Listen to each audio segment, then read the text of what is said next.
What's going on? My name is Amy. Welcome to the channel. I am a full-time day trader and investor, and in today's video it's going to be about the investing side of things.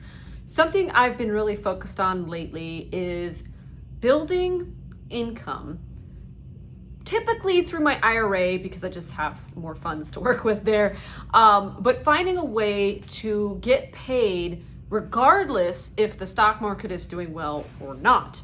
So I started researching, looking into ETFs, things that paid premiums on a monthly basis. And I came across something really interesting. There are some out there that pay weekly. So if you'd like to join my community, I've got a new Telegram channel down below, Amy's Investing Tribe. So we're talking long-term investments in that one. And then I've got my separate Amy's Trading Tribe where we talk day trading. So I started digging on YouTube, using ChatGPT, trying to just find some ideas. Like, a lot of these ETFs that you will buy into, if they pay you a good dividend, like a really high yield dividend, a lot of times you're sacrificing the erosion of your initial capital, the money you put into it. And that's to be expected because they have to pull from the fund to pay people, right? And you expect dips, especially after a dividend is paid out. Well, surprisingly, and I've barely owned this 1 week, I've already gotten paid, and I'm actually green on my initial capital, which compared to some of these other ones where you basically buy and the price goes down. The expectation is that over time you'll get paid enough enough dividends or premium income that it will offset what you might lose from the initial drop in your capital. So I think I found this through ChatGPT and I did some research on YouTube, but the ETF called YBTC is made by Roundhill, and it's what they call a Bitcoin covered call strategy. Now, I'm gonna let ChatGPT explain what they do because I barely knew. I had something to do with futures. That was all I knew.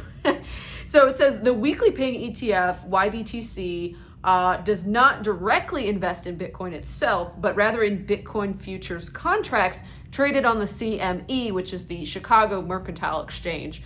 And this one, they literally just switched. I want to say it was in July, maybe it was a couple months before that, but it was very recent that they switched from paying monthly to weekly. So you buy it as late as Tuesday, and then you qualify for, they check everybody who has, ownership in shares on Wednesday. That's the ex-dividend date. So you want to make sure you buy before Wednesday. Tuesday before the close to get in for the payday on Thursday. So that's what I did last week. And I think I might even bought some shares Monday. So Monday, Tuesday loaded up. I ended up with 28 shares.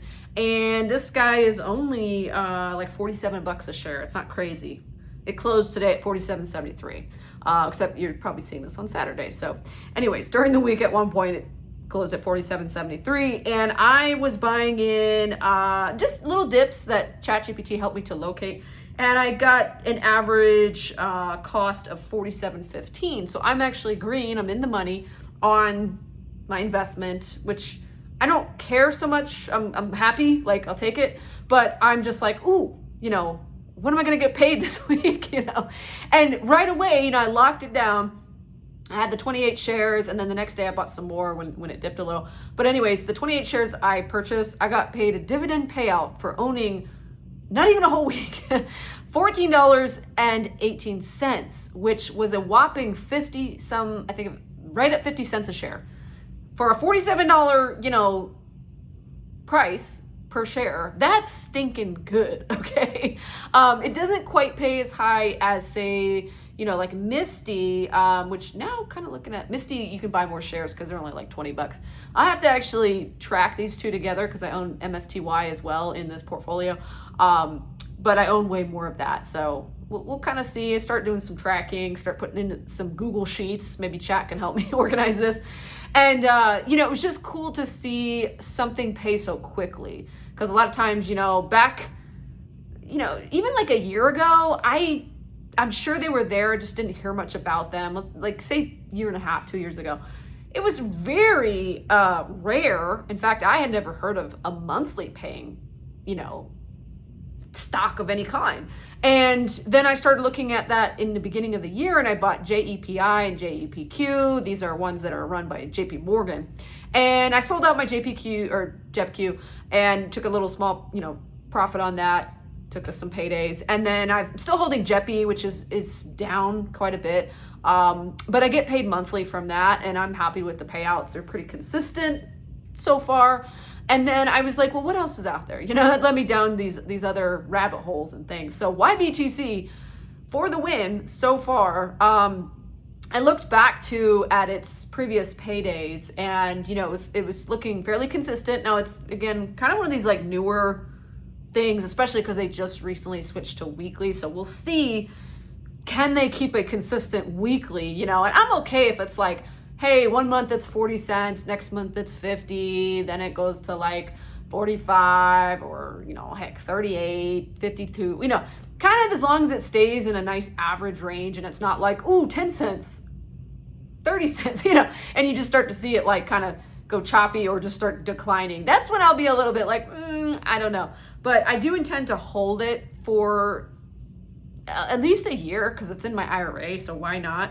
And I was just happy to find something that paid on a weekly basis and didn't immediately tank when I bought it. So that was kind of cool. I do intend to purchase more of these shares in that IRA portfolio. Also, I have a standing order for a small buy on the dip. I thought I might get it today, but it was green on the day. So it kept going up, which is fine. But I got an order to go into a small cash brokerage account that I have through Fidelity, and I'm just buying like a handful of shares, like 4 or 5. That's just kind of to get me started and then just keep adding capital to that account. That's another account I'll probably talk about at some point. It's something I just started up like last month, and right now I'm invested in VOO, VGT, and MSTY in that small account. And I'm just kind of like, I'm still trying to figure out the balance of what I want to put into growth versus income. Because it's been great, working in my IRA where I actually have some capital to play with some stuff. And now I have income coming in, regardless if the market tanks, okay? But I have income coming in from MSTY monthly, JEPI monthly, and now YBTC weekly. So I'm happy just kind of doubling down on these, although I'm not adding to JEPI right now. Oh, and I forgot SCHD. That one pays quarterly. Like that's what we were used to a few years ago, right? You gotta wait 3 months to get a payday, right? And these people are brilliant. I don't know who started this, but kudos to the ones out there who were like, let's figure out a way to do options or futures or something where people's money and they can get paid monthly and then weekly. That's just a beautiful thing, right? So anyways, not financial advice. Do your own research. I'm not a financial expert or advisor by any means. I just like to play around with this stuff. I freaking love the stock market. I dream in stocks. I literally see like candles and stuff like that in my dreams sometimes. And I just like to share my experience, my journey, help people become aware of this stuff, because maybe you're like me and you're like, what? There's ETFs that pay you on a monthly basis and then a weekly? Like that just to me was like, oh, I got to jump on that. And again, you're taking positions in these with, it is risky, just like anything in the stock market. But I think, it's a nice game plan if you are okay keeping the money tied up for a little bit, let it grow in dividend payments. That's really the best focus for these kind of income paying strategies, is let it grow based on your payouts and focus on that, and then if you ever decide to sell it, you can look at what you put in versus what that price share per share is.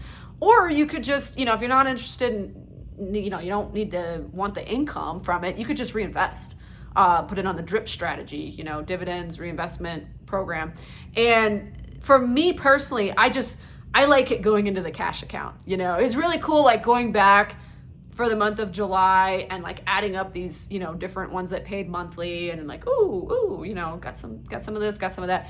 And then one of the things I do is, and I tell people, like, make sure when you look at your brokerage account, you know, whether it's a cash account or a retirement account, you should have this option if it's an IRA, is to be able to convert your sitting cash into a money market fund or money market account, where you can basically earn interest on that cash.